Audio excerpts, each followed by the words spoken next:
Bonjour, bien-aimés, vous qui aimez le Seigneur Jésus-Christ de tout votre cœur, bienvenue au Centre international Espérance et Vie. Laissant toutes les personnes découvrent et entrent dans leur destinée en Christ. Nous vous bénissons dans le nom précieux de Jésus.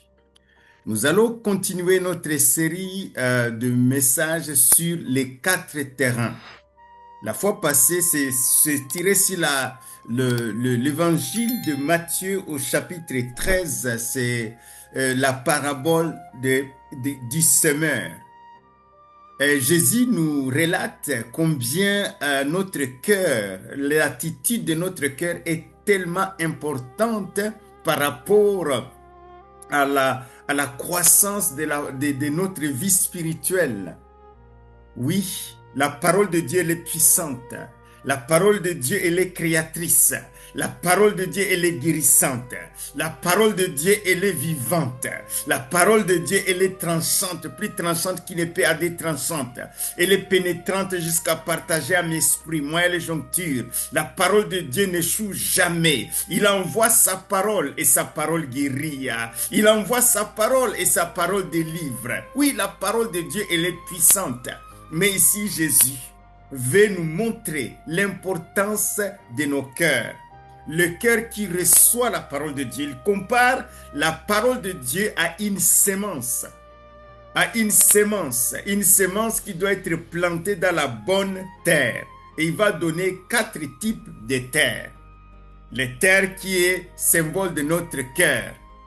Là où la parole germe, là où la parole grandit, là où la parole sort comme un arbre, là où la parole permet de porter des fruits, là où la parole, quand elle trouve un terrain qui est vraiment propice, la parole fait des choses extraordinaires, elle est créatrice.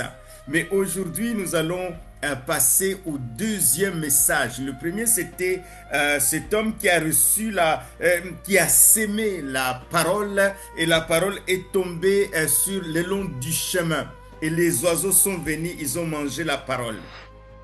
Il dit cet homme, c'est celui qui a reçu la parole de Dieu, mais il ne l'a pas compris. Et le malin est venu. Le diable, c'est un voleur de la parole.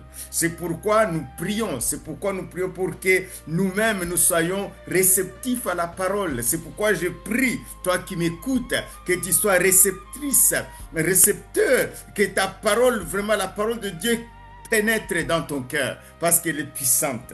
Nous allons voir le deuxième type de terrain qui est le terrain qui a des pierres.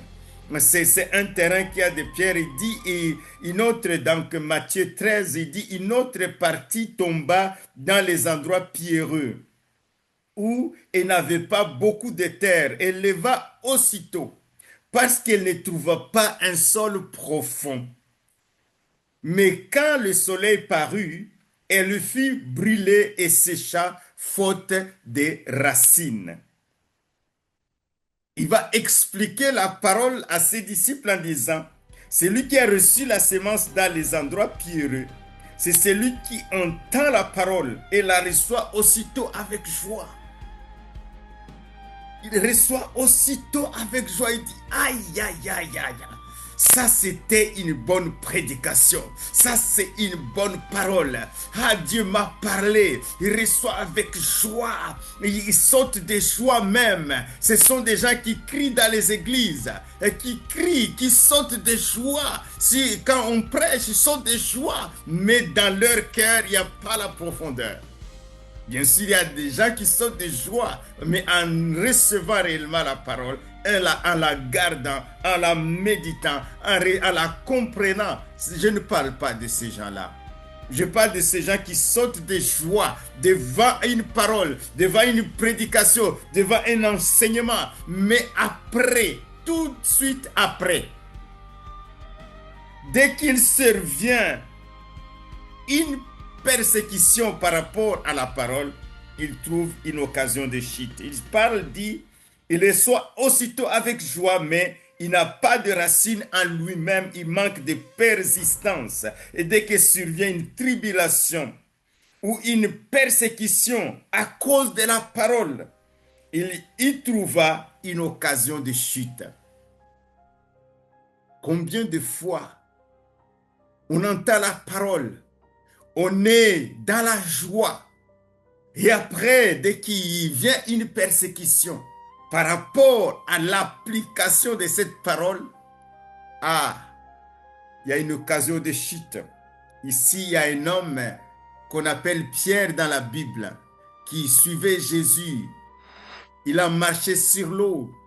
C'est un homme qui a vécu des choses extraordinaires avec Jésus. Il a dit même, à qui irions-nous? Tu as les paroles de la vie. Alors que Jésus disait, vous pouvez aussi partir, parce que quand il prêchait, il y a des gens qui n'ont pas écouté la parole, qui n'ont pas compris ce qu'il disait quand il parlait de la croix. Mais Pierre a dit, mais à qui irions-nous, Seigneur?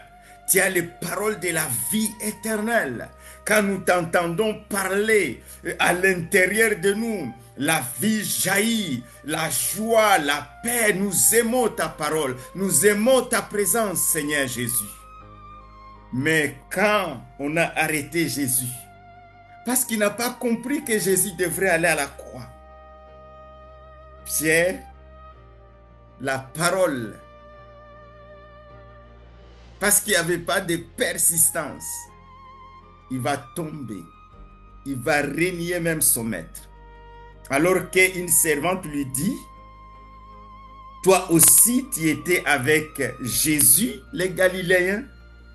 Mais il le nia devant tous en disant, je ne sais pas ce que tu veux dire. Et une autre servante lui dit, mais celui-ci est vraiment été avec Jésus de Nazareth. Il le nia de nouveau, avec serment, je ne connais pas cet homme. La même parole, la même personne qui disait, à qui irions-nous? Tu as les paroles de la vie éternelle. Nous avons choisi de te suivre, mais quand il y a une persécution par rapport à la parole, il va trouver une occasion de chute parce que la parole n'était pas encore profonde dans le cœur de Pierre. Mais après la Pentecôte, l'apôtre Pierre va persévérer. Il va croire, il va comprendre la parole, il va comprendre l'évangile de Jésus-Christ. Il va être parmi les premiers qui vont prêcher l'évangile devant même des hommes qui ont, devant les personnes devant qui il a renié Jésus. Il va prêcher l'évangile.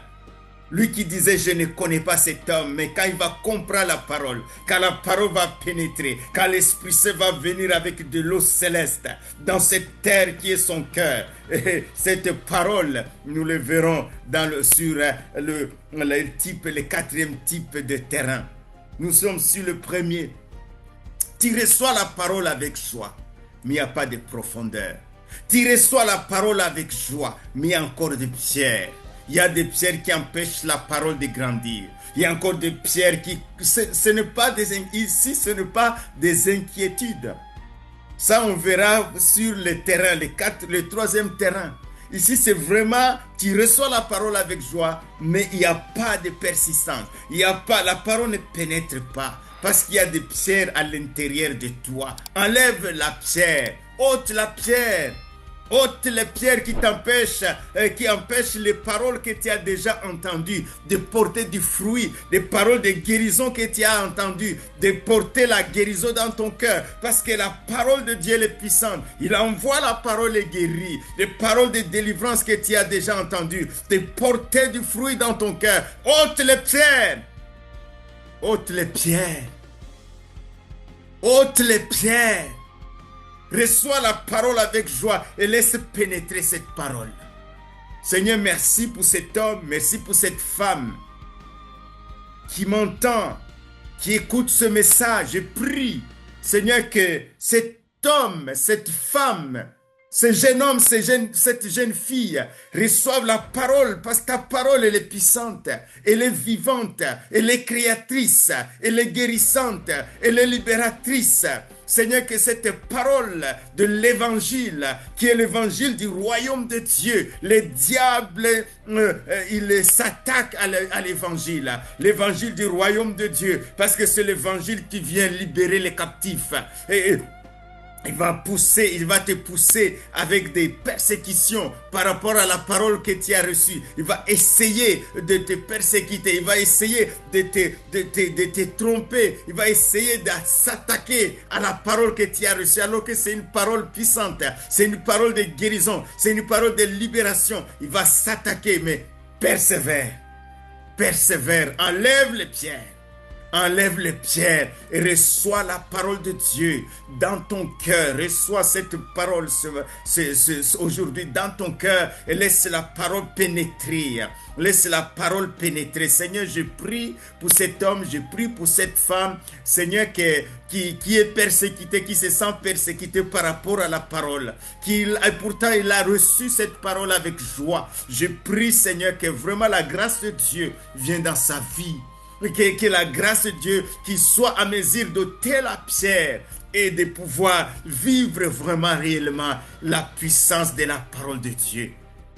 Soyez bénis et on se retrouve sur le 4e terrain qui est aussi un terrain dangereux avant d'entrer de parler du 4e terrain. Nous allons parler du 3e terrain. Le 4e terrain tellement glorieux, il nous montre combien la parole est puissante quand il rentre dans un cœur disposé, un homme qui comprend la parole, qui médite la parole, combien la parole change, transforme et donne de l'espérance, donne de la lucidité, la lumière, la vie. Ah, la parole de Dieu, mes bien-aimés, sanctifie-les par ta parole, Seigneur. Ta parole et la vérité. Soyez encouragés et soyez bénis au nom de Jésus. Amen.